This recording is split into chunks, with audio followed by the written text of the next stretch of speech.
Hello दोस्तों, मैं माता जी का करवा चौथ माता का गीत सुनाने आपको अच्छा लगा कमेंट करिएगा और बताइए गीत कैसा लगा। नमस्कार।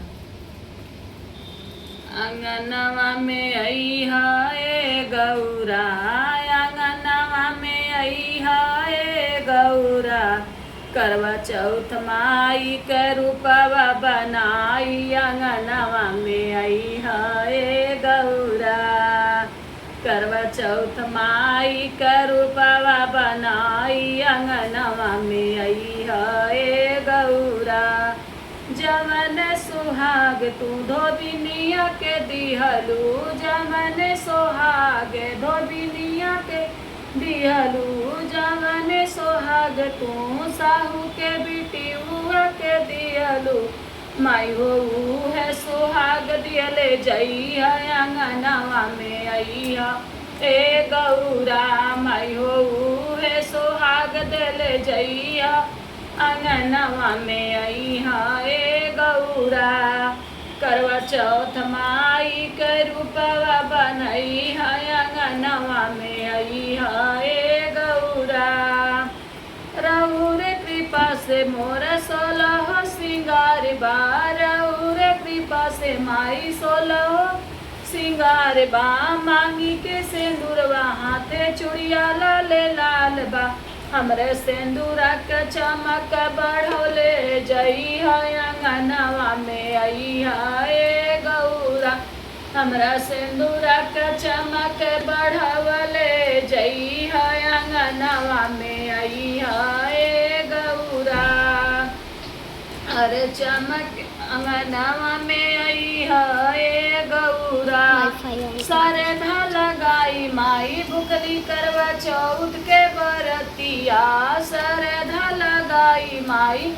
भुखली करवा चौथ के बरतिया, करवा माई के कथा सुनाई के जइहा, आंगनवा अइहा ए मैया,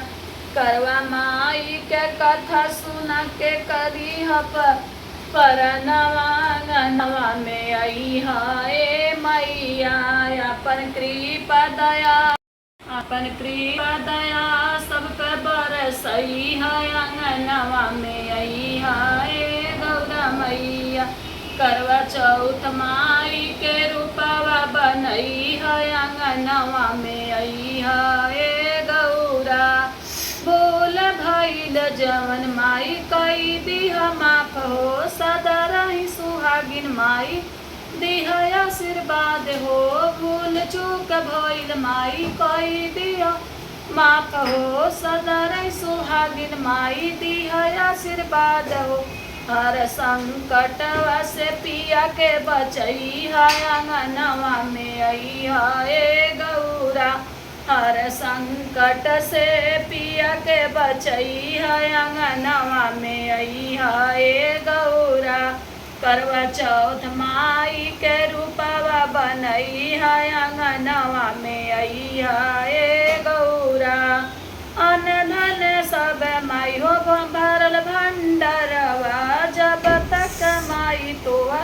हाथ रहे मोरे मोरे मथवा, जब तक हाथ रहे मैया तोहार मोरे हाथ मथवा, दर्शन देके हमें तू जुड़वइहा, आंगनवा में अइहा ए गौरा,